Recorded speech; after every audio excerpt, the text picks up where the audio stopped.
again, everybody. Thanks for tuning in to number 3 of 4 of our video vignettes of our history. An 80s band, New Religion, featured Mark Blasquez on the guitar there. You see him cradling that lovely, what is it, a 335 or something? No, it's a Gretsch. It's a Gretsch, sorry. Oh, yeah, it's definitely a Gretsch. With a Bigsby, very nice. And his fantastic, intelligent, multi-talented brother. Yeah. Tim's not here. He's got 2. Andy Blasquez. And myself, Drew Harrison. We were New Religion with any drummer that would have us. I think we still are. Yeah, but then was any drummer. I don't think we ever officially broke up. Well, this is a deep one now. This is deep. It's yeah. We're on a break. We didn't. We kind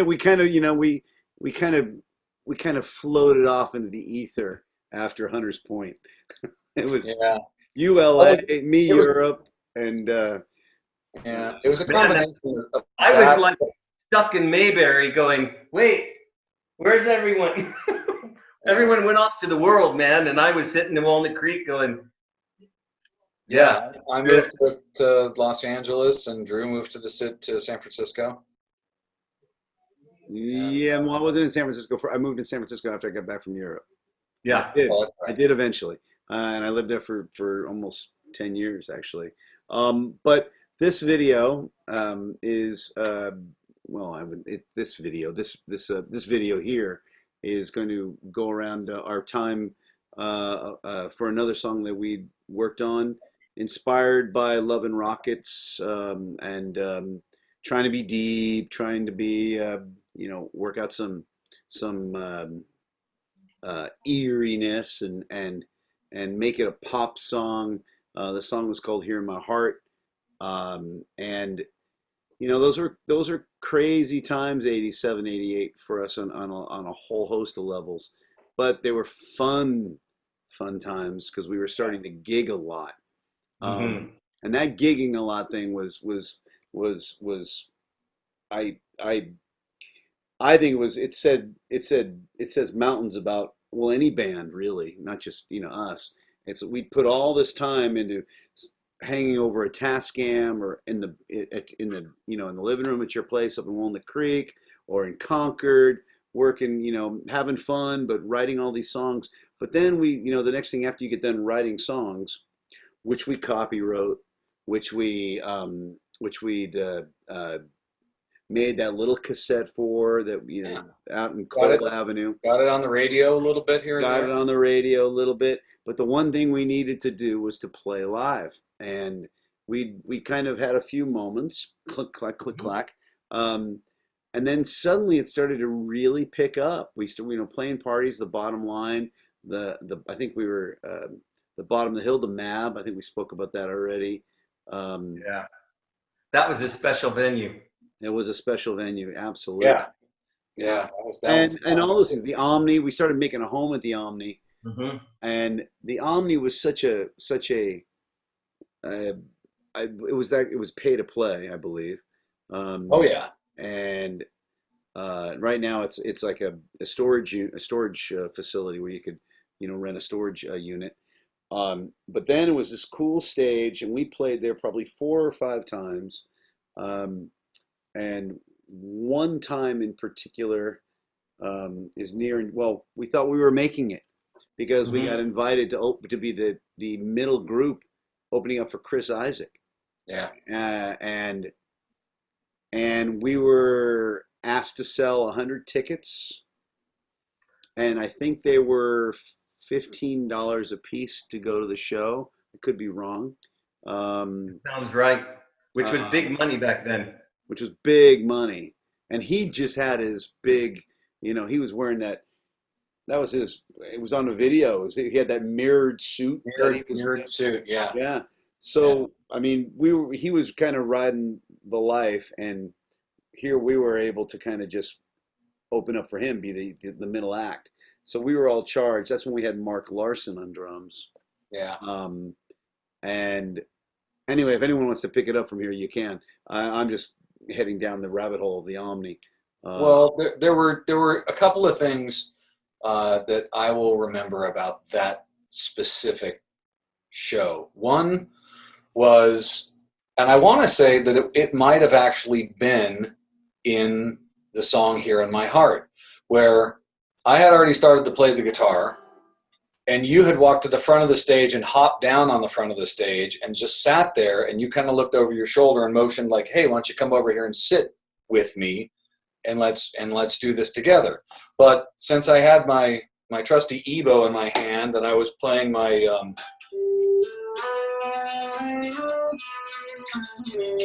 I don't have a free hand. Blasquez So alive. how am I gonna? I don't know how I can sit down. So I just kind of kicked my feet out and jumped down, and I completely missed. Now the Omni had all the monitors.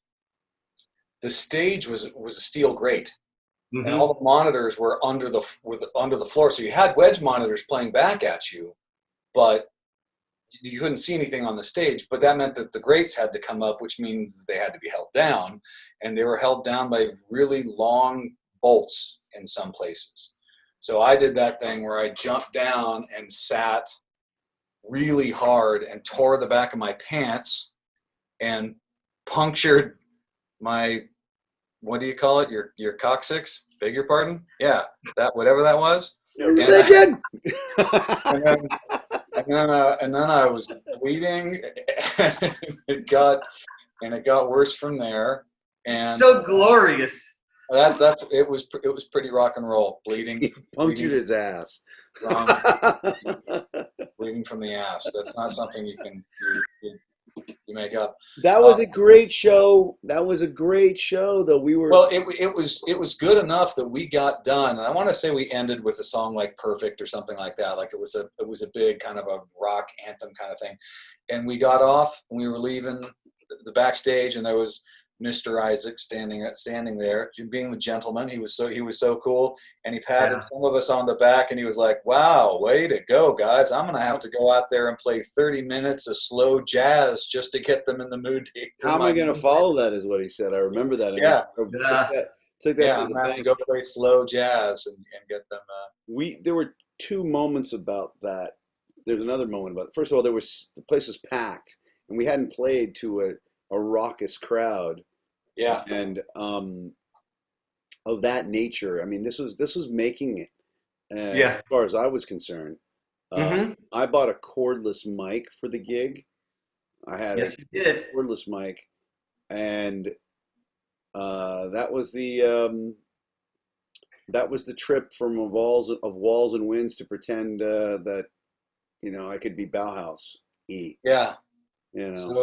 So Drew leaves the stage during some guitar section or something like that, and it's a part of the stage where it's a part of the song that it wouldn't be unusual to not see him, but then he doesn't come back, and we're coming up on the spot where it's time to start singing, and where's your singer? And then we can't see anything. All we see is 3 or 4 people deep and lights. And then lights. And as Mark and I are sort of separating to go back toward our respective mic stands and give Drew the center of the stage, he just wasn't there. Didn't show up, and then on cue the vocals come in, and there is no video of it, but I do remember distinctly looking over at Andy and being like, what the hell? Because, and Drew, you have to back this up, but my memory says that you had gone, left the stage, gone up the scaffolding, up into the lighting rigs, into the rafters, and crawled out over the crowd, which must have been 30 feet in the air. I was hanging like this over the people with this on, singing with this one. You had to be 30 feet in the air. Absolute rock and roll, man. It was awesome. And no one knew until I don't know who saw it. I mean, I and I don't want to embellish this after 30 years. It was just this moment. It felt fantastic, and people are going, "What?" You were going, "What?" Mark was going, "What the hell are you doing up there?" Getting back was a chore. Yeah. But we did, and then what was cool was another thing was cool. We did the encore, and the encore I believe was Fragile. I want to say that we did Fragile. I remember that. Yeah. And Chills, man. that took this whole, and that's what I really enjoyed about this band. In fact, I enjoyed about any band really, is the diversity of musical opinion and willingness. We could play of Walls and Winds, our thing, and whatever other songs we were playing from other people, that were intense, and yet we would come out with, which we all loved. We all loved Nothing Like the Sun. We loved Sting's solo records, and so to come out there and do that, kind of intimate and close off was that's when Isaac said, after he was, how am I going to follow that? I said, well, you're Chris Isaac, you're going to do just fine. We don't have that jacket, and he did just fine. People were waiting for him, but it was a really, anybody, who might be watching this, it was such a great moment for all of us here. And just that was a cool gig, and it moved us to headliner status eventually. We got to headliner status after that gig. We were in 1989. We were there, but this song, Here in My Heart, that we're about to play the remake of, I have to say two things, if I may.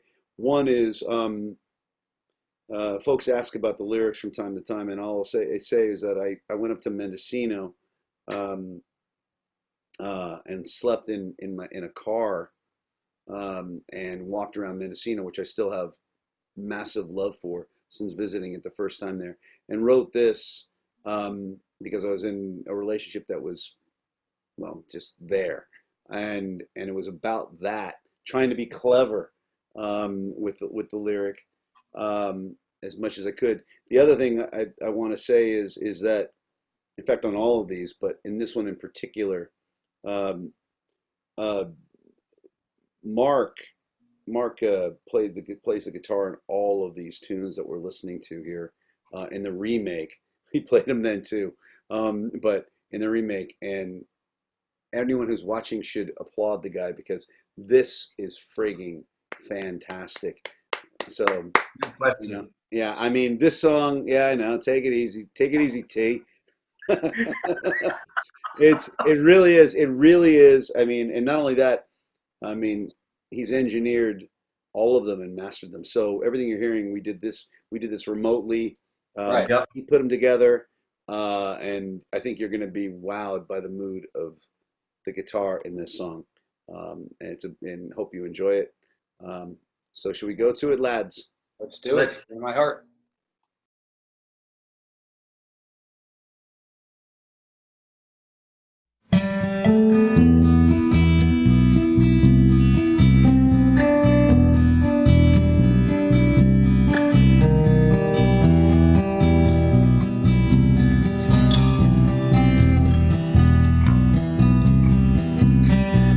Buzzards soar above their prey, sun beats down upon the day, and I have come from miles away to be here.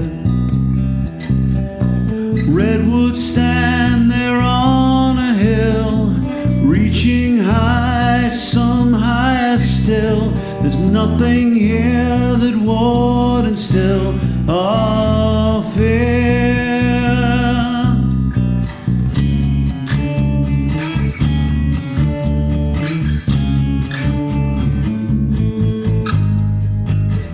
Here in my heart, here in my heart, here in my heart, here in my heart, here in my heart, here in my heart, here in my heart. You're far away, it suits me fine, no matter where I hear your shine. Is it that yours is so divine? I tear tears, my tears, so counterfeit. Secrets that have kept well hid. I've come to make some sense of it in my heart.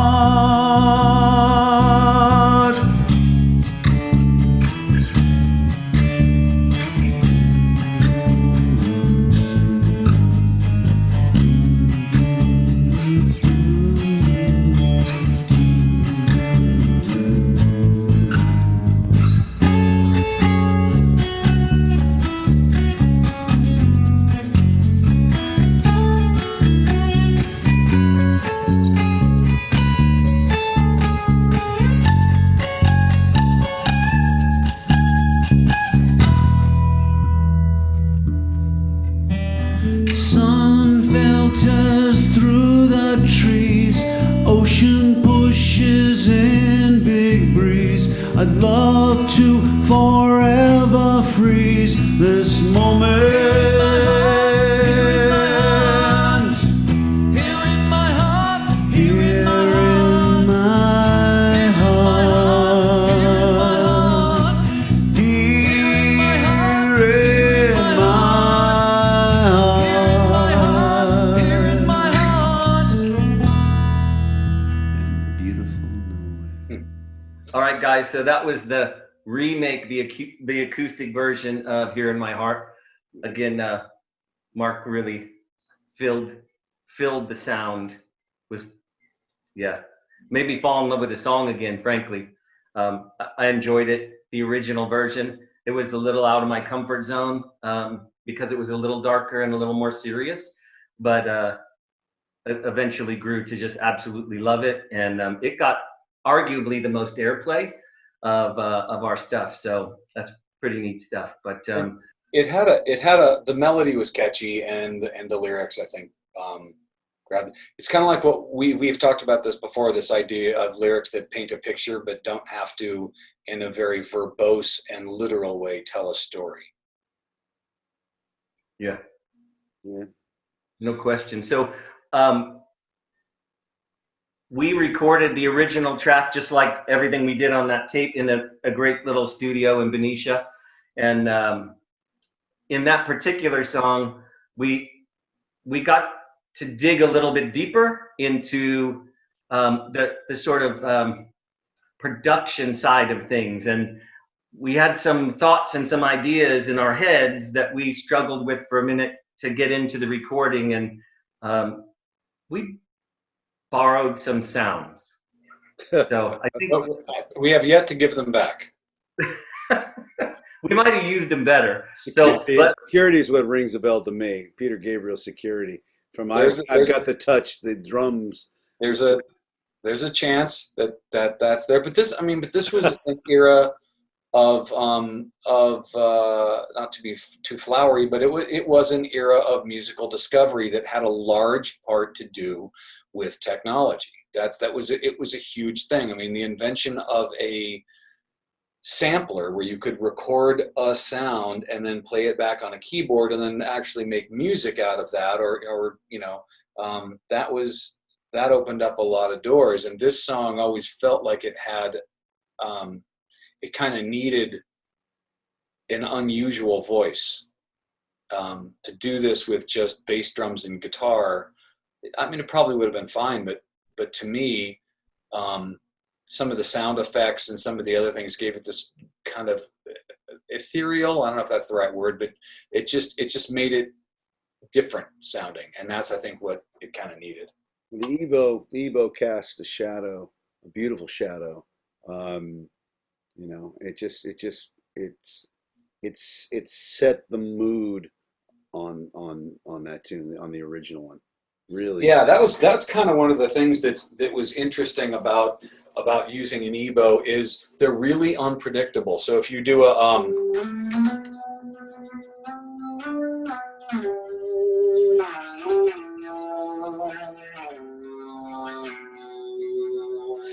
all these other harmonics come out of them, and you can play the same thing 3 or 4 times, and a couple of times you're going to go like, oh, wait a minute, well, that that was interesting. That's not, and it throws you into kind of a different headspace. But yeah, that was fun. And then the drums being appropriated and borrowed that was nice. And the bass tone was great. We're talking about the original version that we're gonna play for you now. Next. Now is a good time. Now it is. Thanks everybody for watching. Enjoy the original version of this song. Yeah, my heart.